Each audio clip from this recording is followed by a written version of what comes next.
Hi, cozy friends! It's Hayuki. Concerned Ape recently released an amazing new update for Stardew Valley. The amount of changes are honestly pretty huge, especially for fishing. So today, we're going to take a look at the 5 biggest changes when it comes to fishing. There's tons of new content, such as new mini festivals to explore, items to use, and stuff to catch. So without further ado, let's dive right in or cast our rods. Starting off with the biggest new feature, we have 2 new mini festivals. There's the Trout Derby, which takes place on the 20th to 21st of summer, and it's the first one we get to take part in whenever you start a new playthrough. It's a fairly simple mini festival where you're essentially racing to fish as many trout as possible to collect all the rewards that you can within 2 days. One important thing to note is that since it's a mini festival, there's nothing closed for the day. So you can go to Pierre's or the museum or whatever else you wish to do either during or after the event. When you catch a trout, you're given a golden tag every once in a while, and these golden tags are what you're going to use to turn in for your rewards. The ultimate reward to get for this festival is the bucket hat, which I sadly did not get this year. The second new mini festival that comes up in the year is called Squid Fest, which takes place on the 12th and 13th of winter.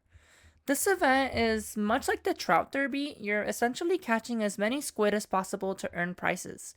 There is no golden tag in this event, so feel free to spend as much time as possible just fishing for squid. The Lux bait is really helpful for this event since squid are honestly pretty wild when they're on your line. You can get all sorts of cool prizes for this event, such as the squid hat, which I sadly also did not earn this year. I do recommend the Sonar Bobber for this event as well, so you can tell exactly when you have a squid on the line. Make sure not to lose them. If you're asking yourself, well, what's a Sonar Bobber? Don't worry, we're going to go over it in just a little bit. The Fish Smoker is a cool new item that was introduced with the 1.6 update.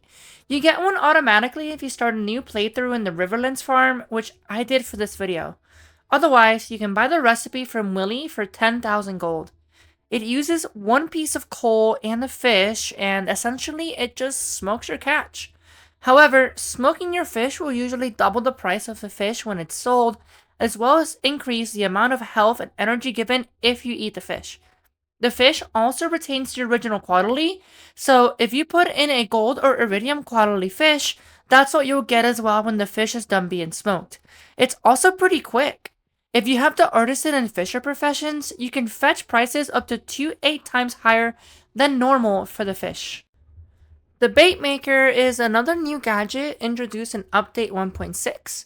It creates around 5 to 10 of a specific bait that you can use to increase your chances of catching a specific fish. You gain access to it after getting to fishing level 6. To craft it, you're going to need 3 iron bars, 3 corals, and 1 sea urchin.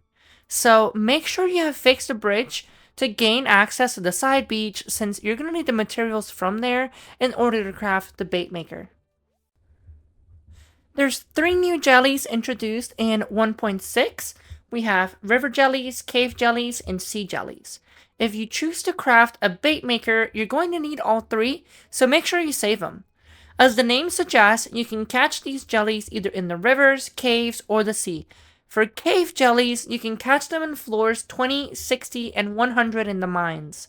Sea jellies can be caught in the sea at the beach, and the river jellies can be caught in the rivers around either Cindersap Forest or, if you're playing on the Riverlands farm, practically almost everywhere. They all give a solid boost of energy and health, so catching them early on will help you tons in the mines as they are superior to seaweed or green algae for early starting food. The last new addition that we're going to be looking at is the Sonar Bobber. It is a new type of fishing tackle that you attach to your rod, and essentially the bobber tells you what type of fish you have on the line before you actually catch it. This allows you to skip the guesswork and get straight to the point. I found it really useful for the new fishing mini festivals since I knew ahead of time exactly how many trout or squids I was going to be catching. You can buy it from Willy for 500 gold after you reach fishing level 6, or it can be crafted with 1 iron bar and 2 refined quartz. Personally, this is my favorite new addition since I hated having to constantly guess what I was going to catch. Also, if you lose a fish, at least you know what it was going to be. So there you have it, guys. Those are the 5 new major updates introduced in Stardew Valley's 1.6 content drop. I dropped a link in the description to a list of every new change or addition that's been added in this update if you want to check out what else has changed. Let me know what new gadget or content you guys are loving about this update down in the comments below.